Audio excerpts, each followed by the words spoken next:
নমস্কার, আমি তনুশ্রী মিত্র পাল, কি মাস্টার টিচার। আজকের পর্বে জানবো পাণ্ডব বা নির্জলা একাদশী কি, এর পূর্ণাঙ্গ সময়সূচি, মাহাত্ম্য ও গুরুত্ব, এই একাদশীর ব্রতের নিয়ম, এই একাদশীতে কি করা যাবে আর কি করা যাবে না, কারণ এই সময়সূচি, নির্জলা একাদশীর মন্ত্র পাঠ করলে আপনি বৈকুণ্ঠ ধামে সহজেই যেতে পারবেন। বসে করেই আলোচনা করব, কিন্তু প্রত্যেক দিনের মতো যে কথাটা আপনাদেরকে মনে করিয়ে দিই, যদি আজকে ফার্স্ট টাইম আমার চ্যানেলে ভিজিট করেন অবশ্যই করে আমার চ্যানেলটা সাবস্ক্রাইব করে নেবেন। পাশে যে বেল আইকন রয়েছে সেটা প্রেস করে দেবেন, তাহলে প্রত্যেক দিনের আমার ভিডিও নোটিফিকেশন সবার আগে আপনার কাছে পৌঁছবে। ভিডিও ভালো লাগলে একটা লাইক করবেন, কোথা থেকে ভিডিও দেখছেন সেটা অবশ্যই করে কমেন্টস করে জানাবেন, আর প্রচুর শেয়ার করবেন যাতে আত্মীয় স্বজন বন্ধু বান্ধব সকলে এই ভিডিওর বেনিফিট নিতে পারে। প্রথমে আলোচনা করব যারা জানেন না তাদের জন্য যে নির্জলা একাদশী কি। নির্জলা একাদশী হলো বছরের সবচেয়ে কঠিন ও পূর্ণময় উপবাস।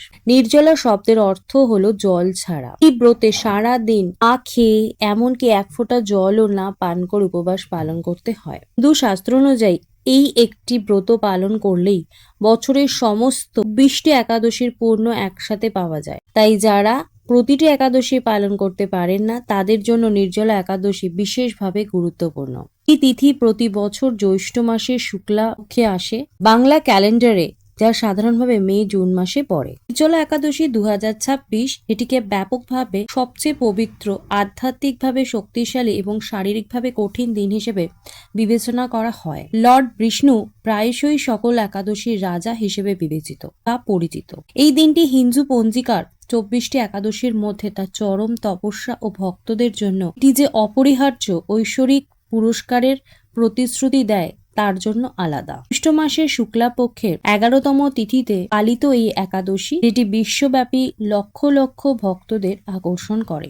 2026 সালে এই দিবসের তাৎপর্য আরো বৃদ্ধি পায়, কারণ অনুশীলনকারীরা ক্রমবর্ধমান বিশৃঙ্খল বিশ্বে আধ্যাত্মিক শুদ্ধিকরণ ও ঐশ্বরিক হস্তক্ষেপের চেষ্টা করেন। 2026 সাল বাংলা 1433 বঙ্গাব্দের পাণ্ডব বা নির্জলা একাদশী টোটাল 24টি একাদশীর মধ্যে সবচেয়ে পবিত্র এবং কঠিনতম ব্রত। এখানে পুরো 24 ঘন্টা জল ও অন্ন গ্রহণ না করে উপবাস করতে হয়। এই একাদশীকে পাণ্ডবা একাদশী বা ভীমসেন একাদশীও বলা হয়। এই একাদশীর অধিষ্ঠাত্রী দেবতা ত্রিবিক্রম ভগবান বিষ্ণুর একটি অবতার। পাণ্ডবা বা ভীমসেন নির্জলা একাদশীর তিথি শুরু হচ্ছে ইংরেজির 24শে জুন 2026 সাল, বাংলার 7ই আষাঢ় 1433 বঙ্গাব্দ বুধবার সন্ধ্যে 6টা 12 মিনিট গতে। একাদশীর তিথি শেষ হচ্ছে ইংরেজির 25শে জুন 2026 সাল, বাংলার 10ই আষাঢ় 1433 বঙ্গাব্দ বৃহস্পতিবার রাত 8টা 9 মিনিট পর্যন্ত। এবার বলবো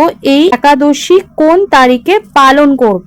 একাদশী পালন করবেন 2026 সাল বা 1433 বঙ্গাব্দের 25শে জুন 2026 বৃহস্পতিবার, বাংলা 10ই আষাঢ় 1433 বঙ্গাব্দ। আর উপবাস যে ভাঙবো পারণ, সেই পারণটা কবে পালিত হবে সেটা হচ্ছে ইংরেজির 26শে জুন 2026 সাল, বাংলার 11ই আষাঢ় 1433 বঙ্গাব্দ শুক্রবার ভোর 5টা 25 মিনিট গতে সকাল 10টা 4 মিনিট পর্যন্ত। পারণের নিয়ম: এই দিন ভোরবেলা ঘুম থেকে উঠে স্নান করুন, ভগবানকে জল ও ফল অর্পণ করুন, একজন ব্রাহ্মণ বা গরিব মানুষকে আগেই খাওয়ান ও দান করুন, তারপর নিজে লেবু জল বা তুলসী জল দিয়ে উপবাস ভাঙুন, হালকা সাত্ত্বিক খাবার শুরু করুন।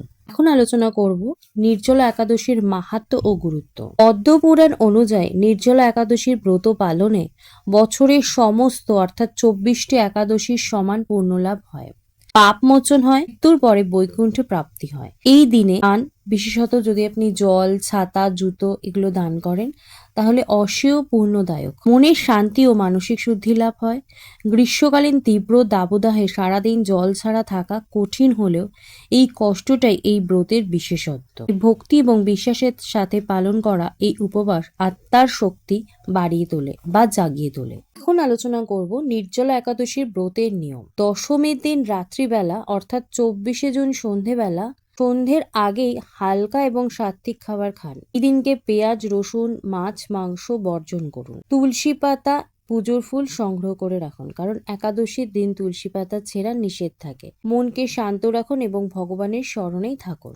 একাদশীর দিনকে কি করবেন? 25শে জুন ভোরবেলা ভোরে উঠে আগে স্নান করবেন, পরিষ্কার পোশাক পরুন, ভগবান বিষ্ণু ও কৃষ্ণের সামনে প্রদীপ জ্বালান, সংকল্প করুন, মনে মনে বলুন এই দিনটি ভগবানের নামে উৎসর্গ করলাম। এই একাদশীর দিন সারাদিন কি কি করবেন? এই দিনকে সারাদিন কোনো খাবার গ্রহণ করবেন না বা জলও গ্রহণ করবেন না, সম্পূর্ণ নির্জলা থাকতে হবে। পুজোর সময় আচমানের জন্য মাত্র 1 ফোঁটা জল গ্রহণ করা যায়। বিষ্ণুর সহস্রনাম, হরে কৃষ্ণ মন্ত্রপাঠ ও ভজন পাঠ করুন। ব্রত কথা শুনুন ও পড়ুন। গরিব ও অসহায়দের দান করুন। এই দিনের দানের বিশেষ পুণ্য রয়েছে। রাতের বেলা কি করবেন?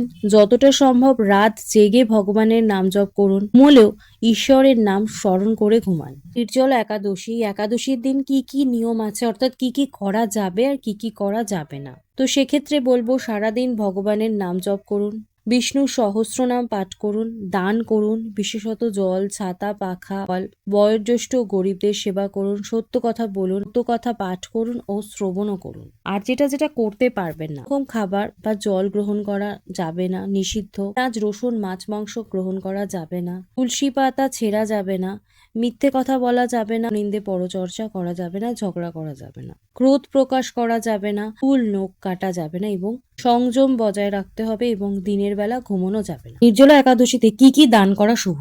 এই দিনটি অত্যন্ত পুণ্যময় বলে মনে করা হয়। যেহেতু বছরের সব থেকে উষ্ণতম দিন, তাই দানের জন্য সব থেকে প্রভাবিত জিনিসগুলোই বেছে নেওয়া হয়েছে। যেমন হাত পাখা এবং ছাতা, 2 হচ্ছে জলের কলস অথবা জল ভর্তি মাটির পাত্র, 3 হচ্ছে শরবতের মতো ঠান্ডা পানীয়, কাপড় এবং সোনা।